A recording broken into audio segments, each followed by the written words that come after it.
Brought to you by Charity Mobile, the phone company that supports life and family. 5% of your monthly plan price goes to your favorite charity. Buy the way you believe at CharityMobile.com and use promo code TRADITION.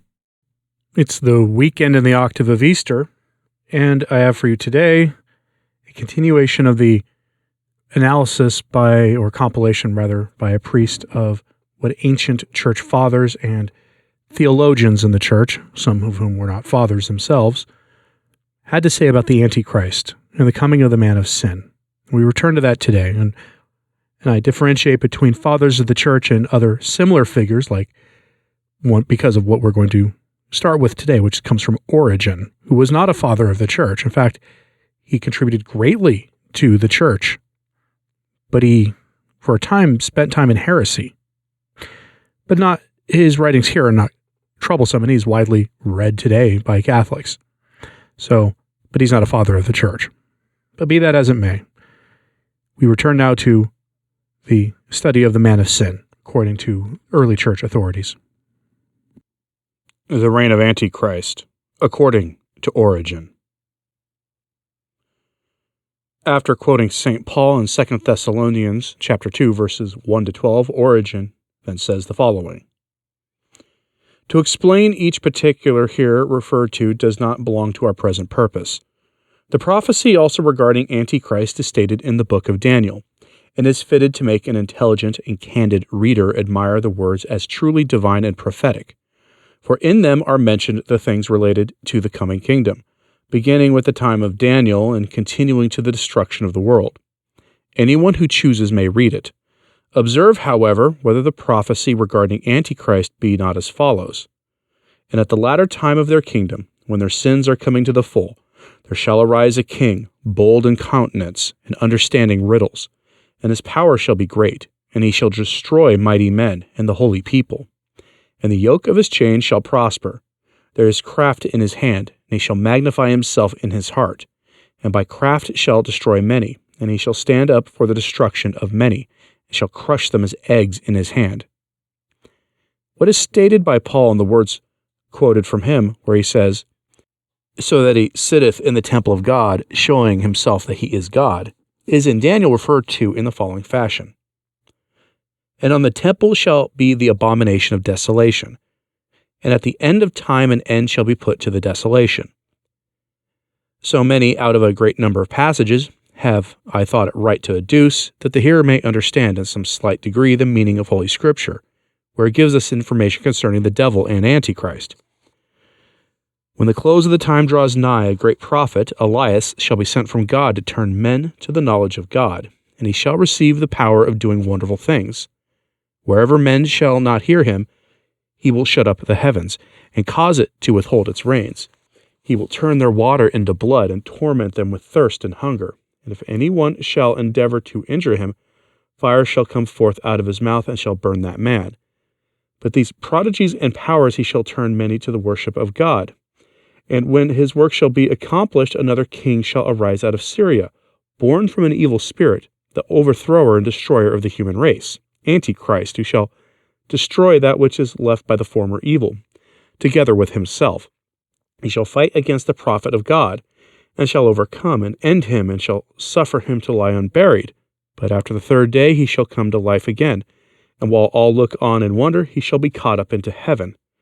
But that king will not only be most disgraceful of himself, but will also be a prophet of lies, and he will constitute and call himself God, and will order himself be worshipped as the Son of God, and power will be given him to do signs and wonders, by the sight of which he may entice men to adore him.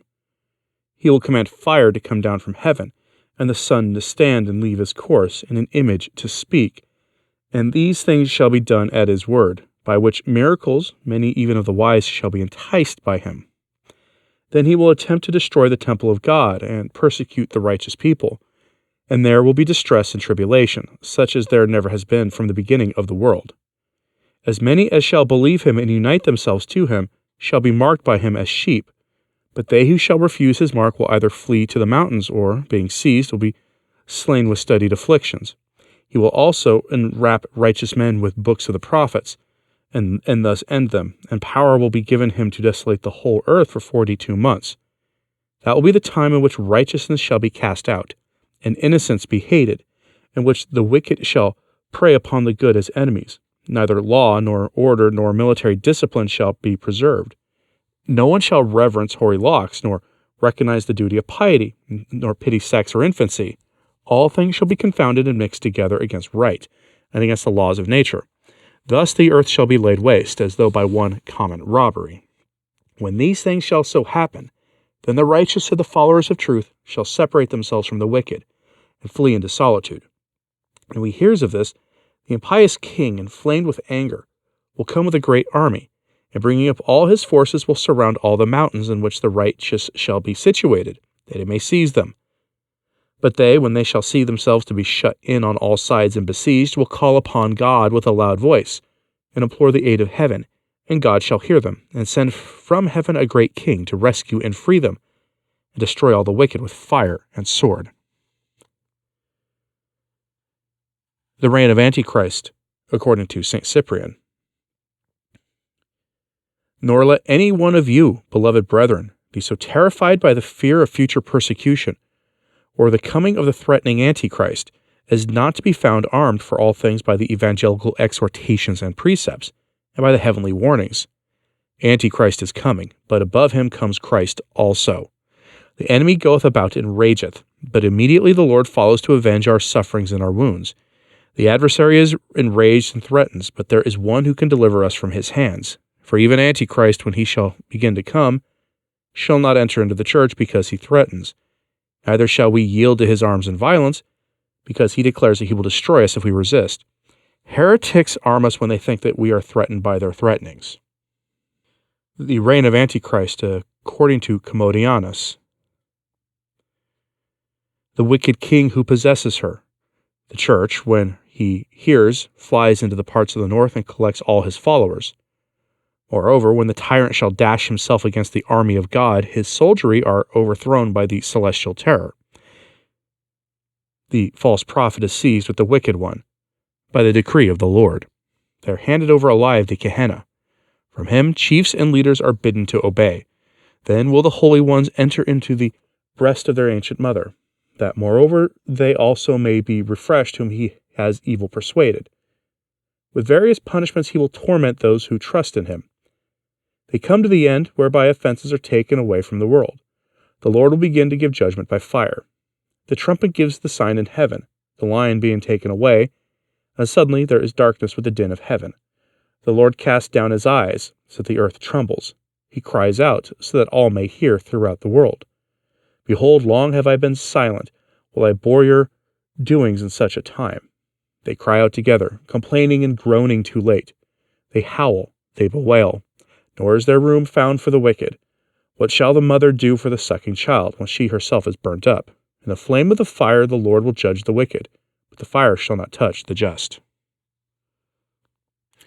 And those are warnings from ancient 1st and 2nd century Christian scholars on the reign of Antichrist.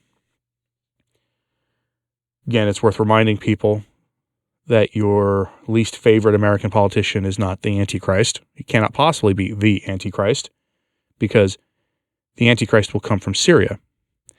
Elsewhere, you will hear that the fathers of the church say he will be born as one of the tribe of our elder brethren.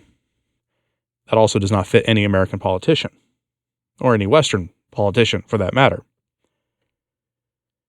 These are events yet to come. We may be in the time of preparing for them. The world may be getting ready for it, but there is clearly yet more to come before that happens. I am curious what you have to say about this, so let me know in the comments, please. Hit like and subscribe if you haven't. It certainly helps. So does sharing this on social media. That helps too. And as always, pray for the church. I'm Anthony Stine. Ave Maria.